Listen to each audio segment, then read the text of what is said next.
Welcome to PTG TV. This is your host, Antonio Hicks, aka Escaping the Matrix. I welcome my co-host, Tamika Day, back as we discuss the business of gaming. So we all grew up loving video games, but never in my childhood could I have imagined creating a business or making money from the industry. But it's also due to when I was growing up, there was no such thing as high-speed internet or streaming platforms. The closest thing we had to game tournaments came from Stanford University for the game Space War, where students were invited to an intergalactic space war Olympics, which grand prize was a year's subscription for Rolling Stones.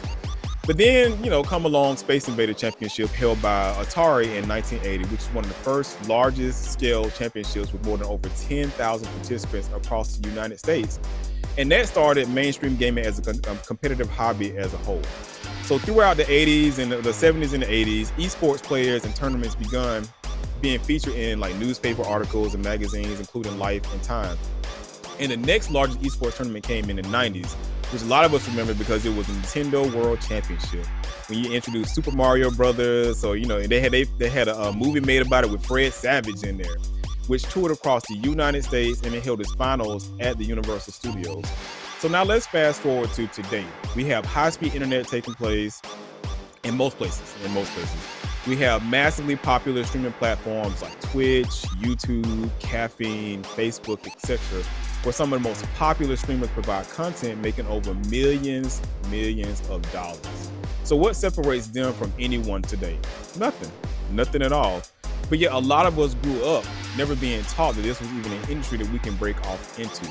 So here again today is my co-host as we discuss this as a whole to understand why and how to get started today in growing your new venture in the world of gaming. Welcome back, Tamika, in our discussion of the business of gaming. Hello. Can't wait to get into this. I'm going to be a little bit on the sideline. I'm learning from Antonio today as we're talking about gaming, but do have a little bit of insight as I've done some research and some reading. So according to the website Built-In, which is builtin.com, it says, what does the future of the gaming industry look like? From virtual reality to artificial intelligence, these technologies are shaping the future of video games. So we hear about technology, we're discovering Disney, Amazon, all of these new platforms. I'm always curious to know where do they get the money from behind the scene, and the creativity. Now you have strategies coming up for Amazon Studios, the Disney Plus and the TVs now are so smart. But how can we become a part of this financial situation that's happening around the global population of gaming? And that's something where we're going to talk about. We know a lot of times on this show, we talk about diversity and inclusion and helping those who are not forward thinkers and thinking about this. So as parents who may be listening or have nieces and nephews and young adults in their lives who you put down that video game, stop playing that game. Let's figure out how we can, reconnect and change the mindset of gaming and put some type of perspective on it and some guidelines, but also looking at how it is a billion, not multi-million, but $1 billion industry that we need to understand really I would like to say the mechanics of it or the technology behind it so that we can be on the opposite end and not just purchasing and playing, but being coders, creating games, and learning how we can make money from these gaming sources. So also on Built-In, gaming industry revenue in 2019, mobile gaming was $64.4 billion. PC gaming, which is personal computers, $29.6 billion. Console gaming, meaning you bought a physical, PS2, 3, we're probably on a 4 or 5 by now, PlayStation. We're on PS5. PS5, $15.4 billion. Game-related videos, most popular, we know about Fortnite, maybe Roblox, depending on your age group of your kid, $6.5 billion. And then there's VR and AR gaming, which is $6.3 billion. So I thought I had my notes together, and as I'm reading this is what I want to say to you, Antonio, before we go back to the notes. Let's talk about even the language of gaming. As I'm sitting here and I'm reading this, I know that VR stands for virtual reality. And What is AR? Artificial what? No. Let's no, I'm just saying in general, let's think about what is AR, what is VR, game related videos, console gaming, PC gaming. Let's just speak a little bit about it is a entire new language that we're learning. So I would say that part of the reason why big tech companies are seizing the moment, like Apple, Google, and Amazon, and developing gaming products, and other people are sitting on the sideline waiting on it, is because we don't even know this conversation even exists or how to partake in the conversation. So why don't you start with that and tell us a little bit of some things that we should be listening for, looking for, and maybe on the development side, learning the language of gaming. So, well, let's start with the first question. You're saying about VR and AR. So you got virtual reality, which is where you actually wear a headset. And what is it? Oculus had one initially, and I forget who the other one was. You wear a headset. You have like controllers you put in your hand, and that submerges you within like a computer type environment. Everything is now it looks more fluid than what it used to be when it first was introduced. I think it was Johnny Mnemonic or whatever the movie was with Keanu Reeves in it, and it had one with Max Headroom. So, and there was actually a horror movie based on it too. But you actually go into a virtual environment, like a virtual world. You submerge into a virtual world.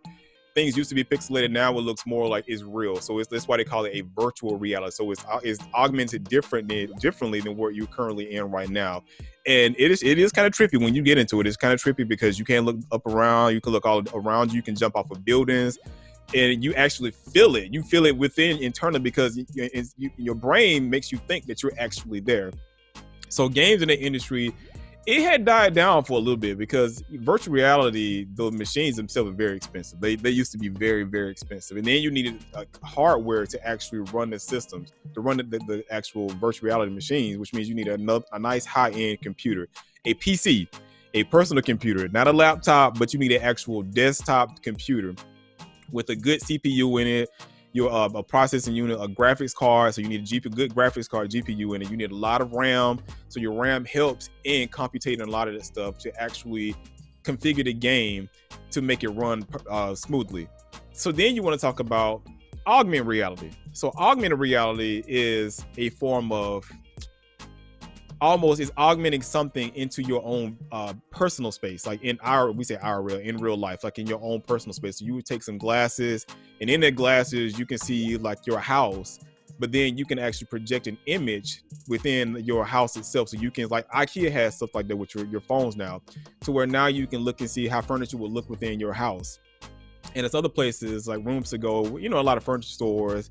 There's actually, so you can see how if you put a certain room in there or certain curtains, you can actually see how it will look in there before you actually go and purchase it. And so now a lot of tech companies, they are taking advantage of that because augmented reality, it is pretty cool. Apple was coming up with some glasses. Google had glasses at first. So they had Google Glass at first. And what it would do is project the image in front of you. You can check like some text messages that was come through. Like it was real small. You can do but so much. You could look at emails. Like if a phone call was coming through, you could see that. It can actually do an overlay, and this is augmented reality. You could do an overlay of like your Google Maps. So if you need directions, step-by-step directions, if you're out walking somewhere through a city, it would actually lay that out in front of you. Apple is coming up with theirs to where it's a little bit more smooth. And I think Microsoft is too, because Microsoft has glasses as well, to where it's like regular glasses, like kind of like what I have on those. That's going to see the video. I'm 4-eyed to wear glasses. So you wear glasses and it actually projects an image. And same as Tamika, you project an image over the front of the glasses through a microprocessor chip they put on the sides of them. And it actually provides a cleaner overlay to where you can play games with it. You can actually do like tasks, like if you want to check your email, so you can scroll up and down with your email. And it's actually what I'm working on now in the business I work in. That I work as a lab engineer. I'm not going to name the company, but I work as a lab engineer. And that's some of the technology that we're building with, I think it's Leapscape. But it's actually to allow you to have something like augmented reality. And one of the projects we were working on, you could actually look at a basketball game. This is one thing we were doing. You look at a basketball game, and at the basketball game, you have your glasses on. You can see the players' stats. So if you want to like gamble on the players, you can gamble on those players. If you want to order a drink, you can actually pull up, like you can swipe your hand, bring up like all the restaurants around the area. You can actually, click it. Now you're going to look crazy for those that don't have glasses. You're going to look like you're doing some sign language when you're not really doing sign language. but you can actually see the menu in front of you. You can click on it and you can actually place your order from the computer itself. So technology is becoming far advanced. So now to get back into like the gaming aspect of it. So gaming aspect of it is pretty nice because now if the whole family has those augmented reality glasses or they have virtual reality, especially now during the pandemic, you can use the Amazon servers or Apple servers, anybody else. You can connect with friends and family that may not be close by you, and you all can sit down and play a game of chess. You can play checkers. You can play Monopoly. You can play a lot of Candyland. You can play a lot of family fun oriented games to connect with some of your family members that might not be close by you. Okay. So if we can do that, let's pause 1 second. Okay. Before we even get into that deep.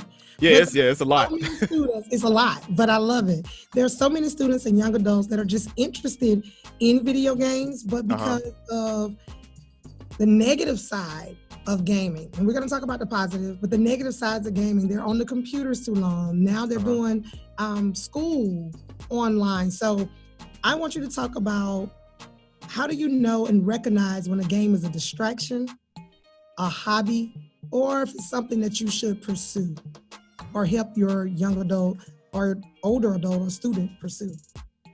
So for me personally, there is no negative side to gaming. So we've already learned this from the military. We've learned this from actual studies. Like parents used to tell us, because I grew up in the whole Atari age growing on up, and they would tell us that, it's not doing anything but rotting our brains out. But actually what we've learned is it actually helps with your cognitive abilities, your hand-eye coordinations, and actually being able to stay on task and focus on individual things within the game itself. So there's really nothing bad about gaming to a degree. Now, when you think about the bad side of it is how much time are you spending on it versus actually doing real work to get things done in your everyday life. Now, if you're looking to start a business, or if you're spending more, like let's say Fortnite, we're going to use Fortnite because a lot of winnings been coming up now about Fortnite, and they moved away from, because the other thing used to be Call of Duty, and that's how they got a lot of kids put into the military, or they went and scouted them out from playing Call of Duty and whatnot, Call of Duty tournaments. But now the big thing is Fortnite. So if your kid is spending a ton of time on Fortnite and they're not getting anything out of it, they're just playing Fortnite and they're not doing their homework, they're not reading anything, they're not getting outside because you do need sunlight, they're not getting outside, that's a problem. Now you have to establish boundaries. You have to actually put in together some times, which a lot of these tech companies, they've taken that into consideration and they've actually built that into the computers now and to your phones and to all your streaming services and platforms like Apple TV, your Amazon, Roku, everything. They have the time in there for the parents can actually go in there and determine how much time you spend on that device. So that can be one bad side of it, because my kids do it too. They spend too much time on one thing and not enough time on other stuff, especially when it involves their health. So we want to make sure that if you are having your kids game or they're playing games, look at their time factor, make sure that definitely homework is done. But also I use it as a break from homework to separate. I'm coming straight in, doing homework. Kids are getting home now later. Well, they get home at least by 5:30, sometimes 6. So they need some type of break. So I do allow my kids to play a little bit of Roblox. It gives them an opportunity to connect with other friends that are not at school with them. And I love the interactions. I'm impressed by the conversations that they're having about servers. I was like, whoa, are you on this server? What server are you on? Were you able to log into the platform? So that's one of the things that I really am impressed with. Yeah, so you have to, let's say, like the biggest thing was Minecraft. So everybody knew about Minecraft. Minecraft been around forever in a doggone day. And you do learn about servers, you learn about IP addresses, because you have to, if you want to host your own server, because you can't host your own server based off your own computer. So if you got enough tech in your house to where you have enough space on your own personal computer, you can actually host a Minecraft server from your computer and actually block it out. Like a lot of people don't know, if you actually go into your router configurations, there's a setting in most routers that actually says set up your own Minecraft server. So what it does is allocate enough bandwidth to you and host your own Minecraft server. So it does take away from some of the bandwidth in your own house, but it allows other friends and family to connect with you. That's the plus side of it. Well, they're doing theirs on an iPad. So they're playing their gaming format through Apple. And that's how they're playing majority of the time. They're playing Roblox. And I love the fact that they're building cities. So Yes. I would like to say to parents, partake. Learn what they're learning. They're actually, not all of it is negative. When I start hearing them yelling, I'm like, what are you talking about? That's because they're about to run off the cliff and they're trying to swim across the canal or something like that. But a lot of language and different things they are learning. They're actually building characters. I've even seen them build restaurants, build houses. They're changing clothing on the characters. So they're making them look like them. They're fashion forward. They're thinking. They're even adding things like when you was talking about, even with the furniture, they're saying, oh, I want a bed. I want a sofa. So it's not so much of they're just playing games. They are being very, very creative, and it is sparking curiosity. They're coming back to me and they're saying words that I didn't think that a 4-year-old and a 10-year-old would be able to learn. So what about if it's just a hobby, So I want you to go next into the conversation of how do they start to make money off watching them play these games or sharing it with other people? So now that we're playing with family members and friends, how can they put their hobby so much, or how can we guide them into saying, hey, you can get paid $200, $300 a week or a day, or, not making that be the only incentive. But if you're spending that much time on something a week, you should benefit from it. Right. So it is a multi-billion-dollar industry. And and before I get on that real quick, Apple has come out with a new game that you can use on your iPad and on your MacBooks or whatever to teach kids how to code. I mean, it's an actual cute based game, and you can actually go in there and code out what the characters do within the game. And every step, it shows you, okay, what's the next step? And this is how you code. How are they going to jump? How are they going to attack a character, whatever? And you actually have to put that into place. Now to go into how, that's the fun side of it, and you can learn a lot from it too. Now to go to the hobby side of it, okay, how do you make money off of it? So a lot of the, like I said in the intro, a lot of the big streamers are streaming now. So even if you don't want to stream, a lot of people don't feel comfortable getting in front of a camera or talking in front of and talking to other people. Even though they talk to kids, there's a difference between talking to a kid that you can kick off a server versus actually getting out streaming. But you can record videos. So you can record videos from your webcam. And even if you don't even want to use a camera in itself, you can just record yourself playing the game using any streaming platforms. You can use like OBS, which I can't tell you what the acronym is for that, but you can use OBS Studios and other streaming things that you can record the video content. And then once you record the video content, you can edit it up. There's a lot of editors out there. They're free editors that you can edit that video up, and then you can upload it to YouTube. You can upload it to Twitch, because even though Twitch is a streaming, you can still upload videos to Twitch, and you can upload it to Facebook. From there, uploading on it, you can tell friends and family, hey, come check out my video, see what I've done, see what I've created, look at the fun I'm having with this game. And now you start generating ad revenue from people actually coming in viewing your video. So the biggest thing that you're getting from it is trying to drive traffic, almost like a website, drive traffic into your YouTube channel, your Facebook channel, whatever, drive traffic into your channel. And from driving traffic into your channel, you now start building up ad revenue. Now, we all know about ad revenue. We saw a lot of that during this election. We saw a lot of it just doing anybody trying to sell something to you. Somebody's getting paid off of it, and somebody has to get paid. And it's similar to what you make from like video games. So kids know a lot of kids. Kids know a lot of kids. And if your whole task is, hey, go check out my video, as long as they watch at least 10 to 15 minutes of it, you're generating ad revenue, and you can stand to make a lot of money from just doing that alone.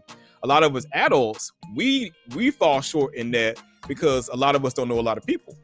Kids are always around each other. Kids are hanging out at parks. People go to school. They're more active on social media than a lot of us adults are. So they have a huge platform, from Snapchat to Instagram to TikTok. Even though US trying to ban TikTok, still you got TikTok.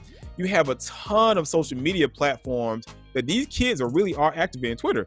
And they drive those people into their streaming services. They can make money just from the ad revenue alone, just from clicks, just from likes. And you get feedback. Sometimes it's not good, but you still get feedback on how good the video is. So if somebody's telling you, hey, you can do this and do that to it, you can actually get, like most people, we do surveys. That's your survey. Your customers, because they're your customers, tell you what they want to see next or how they want to see things differently. You can go in there and change it up. So that's one way that you can turn your hobby and actually to a business. So if they're spending a ton of time on it, if they're spending a ton of time playing Fortnite, encourage them to record it. Hey, You having a lot of fun on it. You're talking to your friends. A lot of y'all trash talking. Y'all get real toxic, but still you having fun on it. Record it, edit it up a little bit, edit it up in 30-minute segments, post it on YouTube, post it on Facebook, and get all those people that you're talking to just come out and check your video out. And you can make money from that. Wow. Let's talk about what you're doing in the gaming industry and how it's helped from a mental health standpoint, and discuss your new On the Couch series. Did I say that right? You did say it right. And how mental health in society, especially with the pandemic and people feeling alone, not being able to go around their friends or attend just simple things like church, concerts. I've thought about what is it that I really miss. I just would like to go to a play at the Fox Theater and just sit down and order a drink and have some popcorn. Yes. Just some of the things, watching kids who are into performing in arts and theater. So a lot of the things that became regular routine for people have now been taken away. Just even school. Who would have thought years ago that you can't even just go to school? And a lot of schools are open, but a lot of school districts have still resorted to staying online and doing digital and virtual learning. So as the world is different, the pandemic is happening, I'm trying to get back to a sense of normalcy. You talk a lot about what's happening with the gaming industry and how it's helped. So speak to that. So one of the biggest things, you have to look at why do we play video games? We kind of play video games to detach ourselves from what's going on in regular life. That's just really the reality of it. We like it because it's fun. We get some entertainment out of it, but it kind of separates us from what's happening in IRL, because we always say IRL, which is in real life. So now let's fast forward to the pandemic. So the game, so you was using it to detach yourself. But now that we're being forced to sit at home, you've lost that whole interaction and that connectivity with other human beings. Even if you're an introvert, like when I was in school, I was an introvert. I was a big introvert. Now I'm an introvert, extrovert. But even still being around other kids, you still feed off that energy from other kids being around you, because it helps out with your brain to where you're looking at things that give you something to talk about. You actually see stuff taking place. So energy feeds off other energy. But now that you're being forced to stick at home, you don't have that. You don't have that at all. And one of the biggest things I saw, because I'm a gamer, I've always been a gamer, even I'm a politician, I love playing video games, because like I said, it helps me out to kind of, if you're having a hard day, and like, especially if you live in here in Georgia, in Atlanta, you guys see in Atlanta traffic, you can come home after you've worked out or whatever, put on a game and just zone out and just, chill out, get your mind off of stuff and relax before, as you wind down for the night. So now what I've been finding out since I've been streaming, because now I stream now, and I started streaming because I'm trying to, broaden my horizon and connect with other people, because I don't get out as much either. So it allows me to connect with other people just like me, because that's one good thing that you can do now. You can connect with other like-minded individuals that play video games or they watch anime, because I'm a big anime nerd too, or sci-fi stuff. So you now can form new friendships virtually that you could not have formed seeing them in IRL. So now you get into another aspect of it is, okay, well, I can't physically touch anybody. So a lot of kids now are facing depression. They're having suicidal thoughts because they can't get around their friends like they used to. They're suffering from being lonely because they cannot get out and talk to other people. And I've been connected with a lot of these people. Now, I've endured a lot of stuff in my life. And because I've endured so much in my life, they're coming to me asking me for advice and how do I deal with certain situations. So I was feeding out so much stuff that it started actually tanking me out mentally. Like I really did have a nervous breakdown, because I was helping out so many. And I was helping out kids. I was really helping these kids out and telling them what they can look forward to, how things are not going to always be as bad as they think they are, and some of the things they can do to kind of fight against that, because I do believe in meditation. So one of the things I started up on my Twitch channel from streaming and talking to so many kids, I started a session called On the Couch. On the Couch, I invite a guest out, kind of like with some of the guests I have come onto the podcast, that actually deals with people with mental health. I don't care if it's somebody dealing with Reiki or somebody that's a therapist, somebody to come out, or somebody that's just like me, just been through a whole bunch of stuff in their life and they can actually speak to the youth. I invite them on to my Twitch channel, something different. I'm not trying to get no money out of it. It's really to benefit the community, and have some of these kids come out and ask questions so we can all talk about it and fight it as a whole. Because the biggest thing that we suffer from, and Tamika and I talked about this, is that, especially in the Black community, it's a stigmatism that if you speak out and say that you will see in a therapist, like it's kind of frowned upon, and nobody really talks about their problems. So one of the things I did set up too in this On the Couch session was, it's still you're anonymous. I don't want to know your personal name. I don't want anybody knowing your personal name, because me being a security engineer, that's one of my pet peeves too. I don't want to know anything personal about you. I want you to ask a hypothetical question that might be really what you're going through, but ask a hypothetical question, and how will you go about fighting this? And I feed that off into my guest that's on the show that's a specialist. And we talk about the situation, and they speak to the problems at hand to kind of give them some guidance on what they should be doing. And also in my own personal Discord. So I do have a Discord. It's ptg.tv. It is a Discord. I post motivational things in my Zen channel on my Discord, and I open it up to where if you have more questions, I can ask my guests that come out to help them out. Because really, gaming is great, and the gaming industry is great, and it's also helping out with your mental health. So I'm gonna just talk about the mental health aspect of it. So now, like I said, you partner with people that's just like you, and you can actually talk to other kids who's been going to some of the same things you're going through, but now you have something in common, which is a lot of us have a problem with, finding people that have the same like mind as us. So now you can sit down, you can play games with these individuals, you can play competitive games, y'all can form a team, actually unify each other and go against other teams. So it really helps out with your mental health and stability. So as we are facing this hard time in this pandemic, you connecting with other people, and you're not losing just the physical connection, but you're actually making a new connection to break the bond that you lost from the previous one. So I don't know if to answer the question, but but really, I mean, mental health is a serious thing, and a lot of us don't like talking about it. Even as adults, a lot of people don't, you don't like talking about it, because this is a hard thing that people are going through. People are losing their jobs. People have lost family members. Family members are getting sick. You can't go out and see them.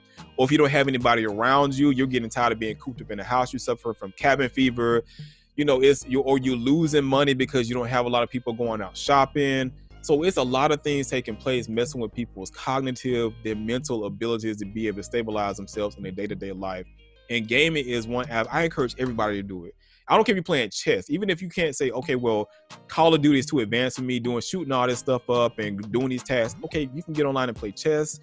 You can do a whole bunch. There's a lot of games out there, and they actually have mental games. I mean, the games that you can actually use to help practice out. Like, I can't even think of what I'm trying to think of right now, but it helps with your train of thought. And I encourage a lot of older people just to get into it, just to try it out. You don't have to be a streamer, even though we kind of encourage that to kind of make some money out of it. You're gonna spend some time and try to invest in and get some money out of it. But it's overall though, I think it helps out with your mental health. Get out. I do still say get out, get some exercise, go for a walk, breathe, get some fresh air, get some vitamin D in your system. But then when you come back home and you're winding down, chill out, play a video game. Come join me on the couch on Thursdays at 9 o'clock, 10 o'clock, depending on my guests. Yes, my shameless plug. Twitch.tv, Escaping the Matrix.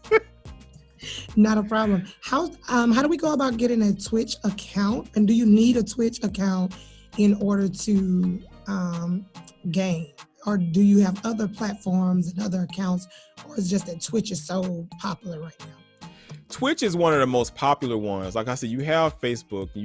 So Facebook has just now started a Facebook gaming platform. I think they had it once before, but they canceled because everybody was going to Twitch. So you have Facebook, you have YouTube, so you can stream live on YouTube. Now, if you have a Gmail account, you already got a YouTube account. Flat out, bottom line, you already got a YouTube account. And if you want to get on there and stream, you can do that from that Gmail account that you've already had set up. That is a good thing about Google and how they built that platform out. A lot of people say, well, how do I get a YouTube? You already have a YouTube. Like I don't care. Anytime you create a brand new Gmail account, you are given a YouTube channel, you're given calendar, you get access to all of Google's platforms that you can create content on. And that's what they really want you to do, come out and create some content on. Twitch, to watch programs, you don't necessarily need a Twitch account, but it's twitch.tv. You don't need a Twitch account, but they kind of encourage it, because if you find somebody that you're liking, like if somebody's baking something on Twitch, they're streaming it, you might want to get in there and ask a question. So that's what you would need to actually go into twitch.tv and set up your own Twitch account. I always say, and I'm gonna say it again, do not put your personal name in there. Get creative. I don't care. Like, my name is Escaping the Matrix. And it's about my own personal beliefs, which is why I named it that way. But get in there and create something that you like. Make your own username. but get in there and become interactive. I mean, get in there and talk to some of these streamers, because you do have some low level stream. Like when you get into higher streamers, of course, not everybody's going to be able to talk to you, the streamer won't, but the moderators. So in every Twitch channel, so I guess I break this down to every streaming platform, they have moderators. The moderators are to govern the laws of the community itself. So the moderators do interact with the chat room, because when you get in there, you start talking, you talk in a chat room. The moderators are there to encourage things and then make sure people are, like I said, adhering to the rules. So when you get in there and start asking questions, the moderators will talk to you, and they encourage you to talk, because they're building a community. Kind of like I said with the House of Matrix, with my platform, we're all about community building. So I want you to come in there and talk to me, because I talk to my chat. I am interactive. I do talk to my chat. But if you have a big time streamer, you talking about like T-Pain, for instance. T-Pain streams on Twitch. And if you don't check out T-Pain, you miss out on something, because T-Pain does put on a show on Twitch. And he actually mixes up music on Twitch, but he's a funny guy. He's a very funny guy. But you can get in there, and T-Pain is interactive. He talks to his chat. You can talk to T-Pain, and his moderators will talk to you too. But it gives you a chance to go in there, find some people that you like, and you can talk and ask questions, and they'll answer them.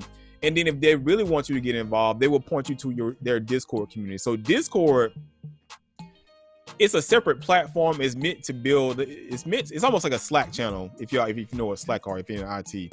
So it's meant to have a separate community outside of Twitch, where you can interact with the streamer or interact with people that's within that platform itself. So you can talk throughout the day. If you're having problems, you can talk about your problems in Discord. So it's another way of, when I'm not streaming, this is where I'm hanging out at. Come hang out on my streets, and we can interact and talk together from there too. So you technically always stay connected. So even with that, so even if you don't get into a gaming community, you want to troll, because we do call you trolls. If you want to lurk, you can lurk.